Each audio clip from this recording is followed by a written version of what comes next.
நம்ம ஊருக்கு என்னதான் ஆச்சு? ஓகேங்களா, நான் எந்த ஒரு நடிப்பு நடிச்சாலும் அந்த கேரக்டரை மாறிடுவேன். புரியல.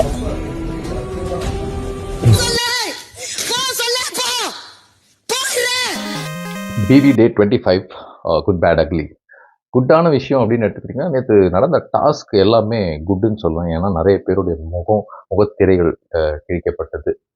ஒரு சில நல்ல விஷயங்கள் கமருதீன் பாரு விட்டு விலகினதாக இருக்கட்டும். பாரு நல்லா கமருதீனை யூஸ் பண்ணிவிட்டு அதுக்கப்புறம் அவங்க ரெண்டு பேர் பிரிஞ்சதுக்கப்புறமா திவாகர் கிட்ட போய் கப்புள் ஆஃப் டேஸ் பேக் அவர்கிட்ட புலம்புனதாக இருக்கட்டும், இல்லை இவன் வந்து bad touch boundary something and all சொன்னதாக இருக்கட்டும், அதை எடுத்துகிட்டு வந்து திவாகர் உடைச்சதாக இருக்கட்டும், அது மூலமாக பார்வதியோடைய சுயரூபம் என்ன கமருதீனுக்கு தெரிஞ்சதாக இருக்கட்டும், பல குட் விஷயங்கள் நேற்று நடந்தது. முக்கியமாக சாந்த ஸ்வரூபியாக இருந்த சபரி நேற்று டெரரான விஷயம். என் தங்கச்சிக்காக சண்டை போடுவேன் தராதரம் அப்படின்னு பேசினதுல ட்ரிகர் ஆகி அவருடைய கோபத்தை வெளிக்காட்டினார். பேட் அப்படின்னு சொல்லணும்னா பாரு வந்து ஒரு சில விஷயங்கள் இந்த பக்கமும் அந்த பக்கம் பேசி கமருதீனை யூஸ் பண்ணி சொன்னோம் இல்லையா, கமருதீனை யூஸ் பண்ணி திவாகர் கிட்ட சொன்ன விஷயத்த திவாகர் அவர் பிரச்சனை வரும்போது அதை ஒரு கேடயமாக யூஸ் பண்ணி கமருதீனை டீஃபேம் பண்ண பார்த்தப்போ எங்கள் பாருவோடைய ஃபேஸ் வெளியே தெரிஞ்சிருமோ, அவர் சொன்ன விஷயங்கள்லாம் வெளியே வந்துருமோன்னு பயந்து சூனா பானா மாதிரி நேற்று ஒன்று பண்ணாங்க.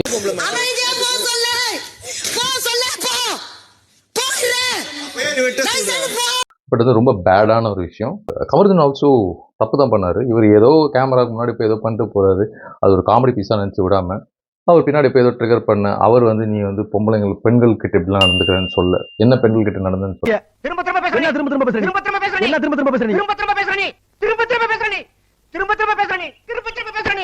அதே மாதிரி அக்செப்டன்ஸ்ன்றது இந்த ஆளுக்கு கிடையாது. வாட்டர் மெலனுக்கு சுத்தமாக 0%. ஸோ எதுக்கு எடுத்தாலும் சண்டை போடுறாரு.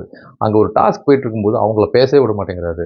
அவங்க சொல்கிற கருத்துக்களை உள்வாங்கி அதுக்கப்புறமா சண்டை போடாமல் நிறைய வார்த்தையை விட்டுறாரு. So that is very bad அப்படின்னு நான் சொல்லுவேன். நேற்று எபிசோடு பொறுத்த வரைக்கும் அக்லி அப்படின்னு சொல்லணுன்னா தரம் தராதரம் என்னோட படிப்பு ஓவர் கான்ஃபிடன்ஸோட பேசுகிற நம்ம அந்த திவாகரை வந்து நம்ம அப்பப்போ பார்க்குறோம். ஆனால் நேற்று கொஞ்சம் ஓவராக போயிட்டாரு.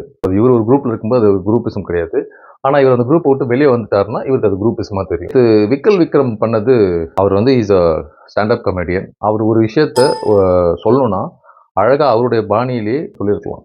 ஆனால் ரொம்ப டிப்ளமேட்டிக்காக ஏதோ எல்லாரையும் புகழ்ந்து சொல்கிற மாதிரி சொல்லி அதை பிக் பாஸ் கண்டுபிடிச்சி அவரை அசிங்கப்படுத்தி உட்கார வச்சது வந்து அக்லி ஷோ. இவரெல்லாம் அக்லியான விஷயம்னு பார்த்தீங்கன்னா சூர்யாவை அசிங்கப்படுத்திட்டாங்க நேற்று.